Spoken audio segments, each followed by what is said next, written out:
the Iron Masked Man, a dark legend. In the shadowed depths of the Bastille prison, on a cold, stormy night in the late 17th century, a sinister legend took shape. This was no ordinary prisoner, but a figure wrapped in an enigma so dark that even the bravest of souls would tremble at its core.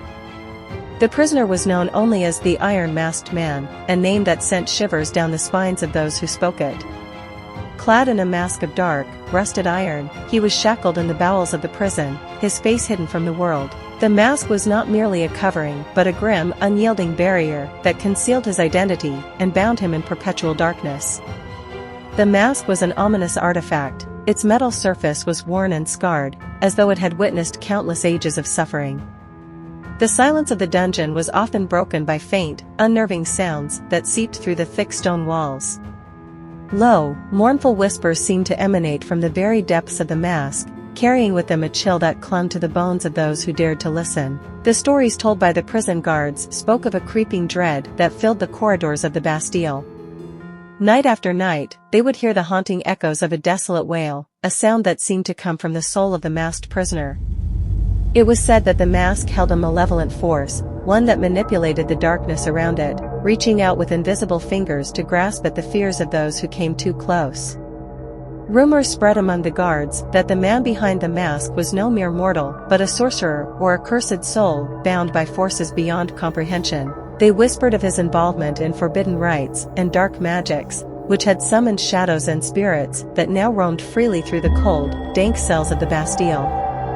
One fateful evening, a particularly brave or perhaps foolish guard, driven by curiosity and a desire to uncover the truth, ventured close to the cell of the Iron Masked Man.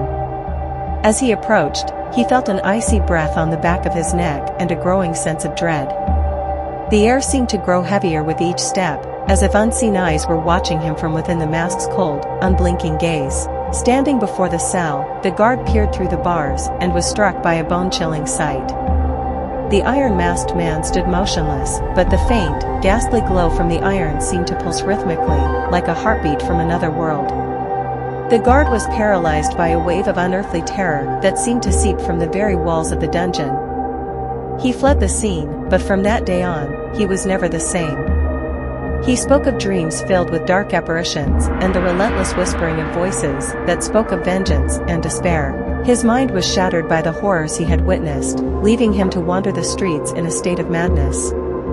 As years passed, the Iron Masked Man vanished without a trace. Records and documents were mysteriously lost or destroyed, and the cell was sealed, becoming a forgotten corner of the Bastille's dark history. But the legend did not fade. It grew into a tale of horror that was passed down through generations. Some say that on stormy nights, when the wind howls through the empty streets, you can hear the mournful cries of the Iron Masked Man echoing through the old dungeon. They say that his restless spirit still seeks freedom from his eternal imprisonment and vengeance against those who wronged him. Is the Iron Masked Man a real entity, or just a tale to terrify the unwary? The truth remains hidden in the shadowy corridors of the Bastille, a dark mystery that continues to haunt the living with its ghostly presence.